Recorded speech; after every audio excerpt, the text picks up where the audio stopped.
Oh, look at this, huh? Look at that. What is that?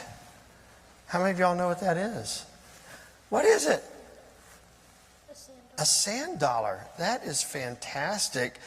And, you know, maybe you've been at the coast and you've seen a sand dollar. How many of you seen a sand dollar? You've seen one?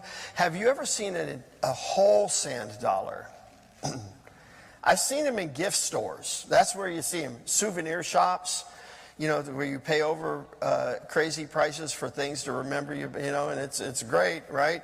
And so, yeah.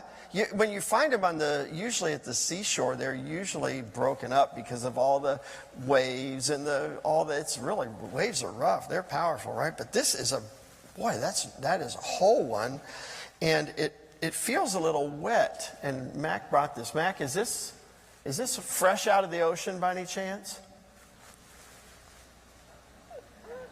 Okay, I've gotten two responses. One is yes, and the other is, so I'm going with yes, because I trust your dad. Okay, boy, fresh out of the ocean. If I knew anything about sand dollars, I would tell you about sand dollars. But I don't know anything about sand dollars. What I told you is all I know about sand dollars.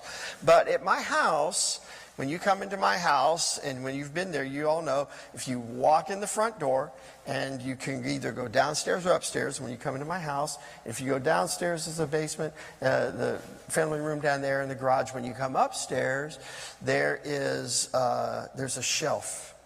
And when you come up there's some things on that shelf that are important to us. There's like really cool stuff, you know, like there's a bell. We got engaged, has a little crystal bell there. That's not as cool, you know, at least some people think it's cool. I think it's cool, but you may not think it's that cool.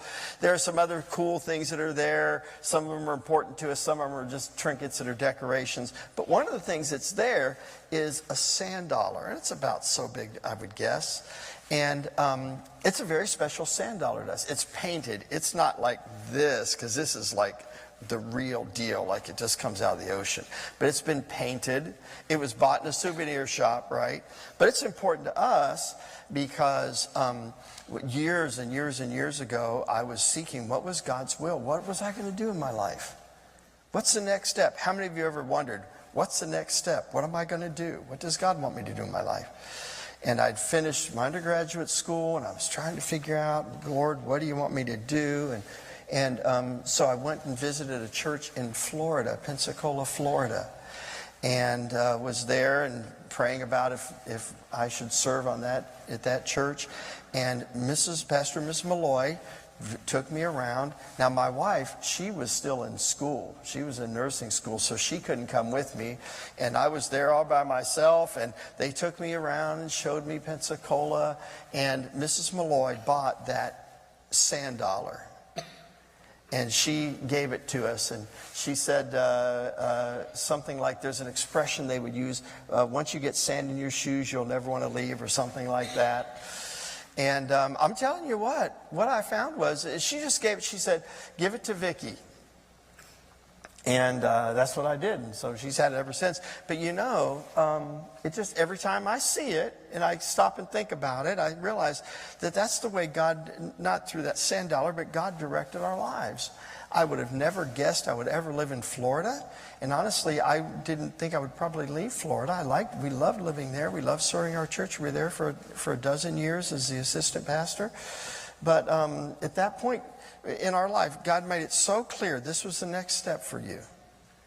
And sometimes in your life, you'll wonder, what's next? I don't know what's next. And in fact, you'll find that a lot of times in your life. What is the next thing? And if you seek the Lord, God has a way of directing our steps. There's a wonderful proverb that everybody ought to memorize. And if you don't have it memorized, it's one for you to work on. It's Proverbs 3, 5, and 6. Trust in the Lord with all thine heart, and lean not to thine own understanding. In all thy ways acknowledge him, and he shall direct thy paths. And I can tell you, this is how faithful God has been. He directs your life. And if you'll let him direct your life, you'll be so grateful that you did. And I'm so grateful that God directed our steps from there to here, and God has been faithful to us. And so I give him praise for it. So that's what reminds me of, or this sand dollar reminds me of. Okay, who should we trust to take this very fragile, you know what I'm going to do? I'm going to put it up under the pulpit. Is that okay? And then, Mac, you can come get it. Will that work for you, ma'am? Okay, very good.